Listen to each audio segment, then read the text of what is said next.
looking back and maybe a little bit more wisdom, I've realized that, when I let go of control, when I cede, my will, that life is great, and I can trust the process.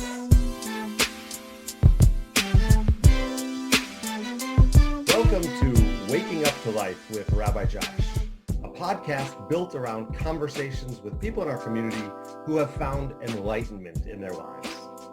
While these events may not seem life-changing to you, the conversation will reveal how these moments shape the way my guests see the world. This informative conversation and insights from Jewish tradition may change your life as well. And if not, well, it's just 18 minutes with me. So, l'chaim, to life. Today we are welcoming Tom Appledorn to our show. Tom is an attorney at a prominent Detroit law firm and has agreed to share a story or stories with us today about his personal life that have driven him to understand his place in the world in new ways. Tom, welcome to the show. Thank you, Rabbi Josh. I'm happy to be here. Hoping that something I say today can help someone else. Well, I found already that in all of these recordings of my podcast that people, even just simple stories, are really life-changing if we understand them in new light. So I know you have a personal story about your own relationships with people in your life that have driven you to understand yourself differently. So please share with us a little bit about your story. Thanks. I guess I can fast forward my story, and I'm 41 years old. I met my wife when I was 39 years old, and for years, before I met my wife, I was in a pretty long-term relationship that I tried to force. I hit a lot of dead ends in that relationship. I had a lot of troubles, throughout my life until that time, trying to advance, I guess, my own interests or work against what life was really, I think, pushing me, or the direction life was pushing me into. And it was only at the time of when I met my wife that I realized I really, I wasn't in control.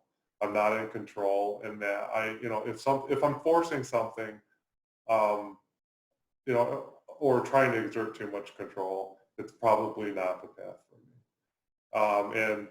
Fast forward now, 2 years later, my wife is pregnant. She's expecting in a month. And I, looking back and maybe a little bit more wisdom, I've realized that, when I let go of control, when I cede, my will, that life is great, and I can trust the process. I probably said too much. I'll let you take it from there. Well, so it's interesting to hear you speak, because as I introduced you as an attorney, a person who is looking for control of situations and trying to direct people and moments and things in a particular path. And yet in the story you've shared about your own personal growth, it took letting go of that control to gain a sense of purpose. So did it happen naturally, or is it something that, did you wake up one morning and all of a sudden have this enlightenment moment, or was it an evolution of who you are? Yeah, great question. Absolutely an evolution. It wasn't overnight. And it's still unfolding. I can't wait to see who I am in 2 months when there's a baby crying, and I'm not getting any sleep. But I lost my dad in 2004, and I think it sent me into you could call it a dark place, or a place of unease, and I don't know how to say it. It took friendships, it took relationships, it took getting in some trouble before I was able to really realize that what I was doing wasn't working. That definition of insanity. Doing the same thing and expecting different results. I very much experienced that over, many years, and it took many of the same results to finally realize that I needed to change something. So as you look back on those many moments, incidents that were negative, impactful moments, do you regret any of them, or were they all simply part of the process? Well, and so when the first question was first posed to me, when did enlightenment occur? It occurred when I realized that those aren't regrets, that those are part of my past. Those are part of my story. And without each one of those, getting in trouble with the law, getting ending a long-term relationship, I didn't know that they were going to form who I was and be very, I think, integral in how I address a relationship now, how I address problems and issues, moving forward. And without that, without forming who I am, I don't know. It's hard to say, but I'm grateful for them today. It's also been part of my personal mantra to think of those mistakes that I've made, because we all make mistakes in life, as a part of my personal growth. So to hear you talk about those negative moments, those dark moments as part of your story, I think is something that all of our listeners should be understanding today, because it isn't a one particular moment that makes us who we are. It is the compilation of all of those stories, good and bad, that change us. And quite frankly, it would be easy for you to be talking about the upcoming birth of your child, but that's not yet even unfolded. So that can't be part of your history that brings you here. So how did your wife approach some of those negative moments as she began to hear about them and integrate that into a better relationship? Such an open mind she has. Very much like many of the people, in my life that stuck with me and, saw me through what I might consider my dark days. She saw something she loved in me. She saw something, worth valuing, and was willing to put in that time and effort to nurture that. When we first met, it was funny. We talked about on our first date. Actually, we talked about how relationships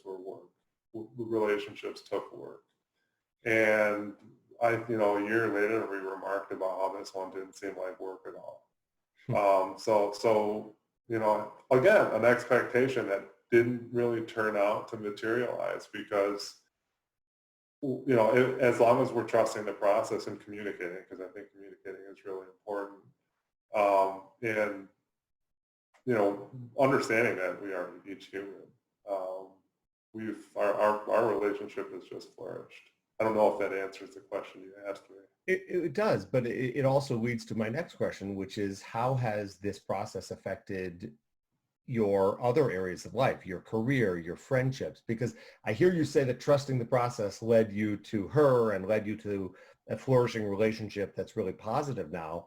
But there are other people in your lives, a company who's backed you through 17 years of a law practice, even in difficult times. So how did that trust evolve all those other relationships?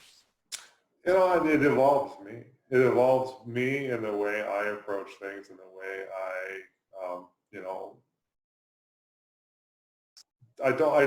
I find that it can be very easy to kind of turn the camera inward and look at yourself. But I don't know, when I'm doing it right, the camera turns out, and I'm not focusing on myself, I'm focusing on others.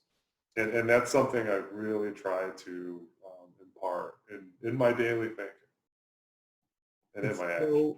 It's so important to hear you say that. I want to take a moment, because I am the rabbi here, to just offer a bit of Jewish insight. We talk about the process of tikkun olam, or healing the world. It's part of the essence of who we are as people.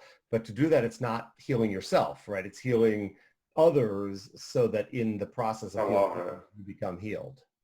Yeah, right. I have to ask you this. You've talked a couple of times about what you referred to dark places, and yet you have not been open to say that they're dark places, right? You've mitigated that statement both times you've mentioned it. So why are you talking about them as dark places, and yet you don't seem to buy into the idea that they were so dark? Well, inevitability, perhaps. My dad died in 2004. Definitely a dark spot. Well, I got to sleep by his bedside it actually happened my first year of law practice. I had a law firm that completely stood by me through that. I got to sleep by his side and take care of him. And I had been in New Hampshire for law school and got to come home. And I don't know, if I look at it with the right lens, it's not so dark. I got to give back to him. I got to take care of him. I got to spend the time with him. The long-term unfortunate relationship that I had, I learned a lot from. I learned what not to do. I learned what to do. I learned what works. I learned, how to deal with myself in a difficult time. I learned just to do. Might not be just do the perfect thing, but just do something. And then, I had I had a struggle with alcohol. And I decided that I just can't drink anymore. But, going from drinking to non-drinking, was a process. And it wasn't something I was completely open to at first. And now I couldn't imagine being a drinker. So those darknesses actually are just pathways back to the light. And that's the hard work that we all do, is finding our way out of those dark moments into the light. Right. So you are from Michigan originally, correct? That's right. I grew up in Troy. And does being here now in a career make it more difficult to go through these evolutionary processes, or would it have been easier for you to have just picked up your life and said, you know what, I've got to make a break for it and go to a new place? Oh, I think it's easier here. I don't think the grass is greener on that one at all. The environmental cure, or however they say that, I don't think works. I am so grateful by who and what I'm surrounded by here. I have a very strong support network: family, friends, colleagues. I've been lucky enough to be at the same place now 17 years, who have, those people have supported me. I've supported them. It's, my work is my family now too. Yeah. So as I hear you talking about that, it's easy as someone who has that support system, but what do you say to the person who arguably does not have the support system around them and yet is in one of those moments, be it alcoholism or drug abuse or anything? I left it out. I left God out. And that's is what happens when you get into a dark place. Don't leave God out. I would say reach out somewhere, find support. There is support. There's a lot of support out there. Change your perspective. I think it's hard. I guess I don't have a great answer for you for that. I think that, reach out, on the spiritual side, reach out, to your rabbi, reach out to your clergy, to save yourself, you have to help yourself to some extent. And by doing that, you just reach out. So I didn't mean to lead you to that faithful place, but clearly in every 12-step process, in every recovery process, there is a connection to a place of faith. And it doesn't matter what faith it is. So just talk about that for a minute. Where does that relationship with God stand for you now? Sure. Yeah. So my mom was a nun for a decade. Before she left in the 60s. I grew up with God as well. I grew up with a strong faith connection and a lot of gratitude that my dad never really left. The way I don't know, I find faith, always seek, whatever you can do, don't give up. Have the hope, because as long as your faith is greater than your fear. I know that's cliche. I probably heard that in a movie somewhere. Your perspective is going to be better than it would otherwise. But it just really brings us full circle back to the beginning of this conversation. Things do just happen to you, but you have to be an active partner in that evolutionary process, and faith is clearly a part of it for you. Yeah, absolutely, 100%. Without hope, without faith, well, I think life is a struggle. Life is hard. And if you can't, find the good, find the hope, I think that life is a tough place, or can be a tough place. But you're also lucky enough to have the insight to, as you said beautifully earlier, turn the camera outward, look at the people around you, look at your partner in life, look at the attitudes of everyone around you, and recognize that in that somewhere lies the answer to any challenge. And that's the message that I think you're sharing with us today, is that there is a positive forward movement for all of us. But it takes hard work. It takes building a community. It takes faith, and it takes a sense of self that is not egotistical. Yeah, I think that's very important. But that's right. Is to pull the egotistical stuff out of it, and realize that there's there's something bigger than yourself. That there's a plan that's bigger than you. And that I'm just a piece of that. I'm just a piece of that puzzle. It's really beautiful. I will say at some point we're coming towards the end of this podcast, but we do have to come back and interview at some other time about being the child of a nun who later had that's its own podcast. Fair enough. So as I mentioned, we are nearing the end, but I have a final question that I've been asking all of my guests.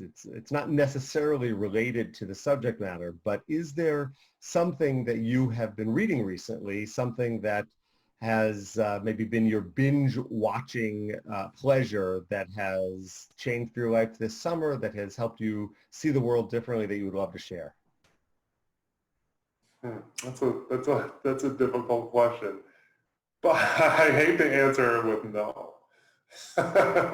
It's okay. It's okay. But I actually don't. I think I have been watching and reading a lot of junk, and just biding my time that way. Yeah, I understand that attitude. Sometimes just garbage television is worth the pleasure.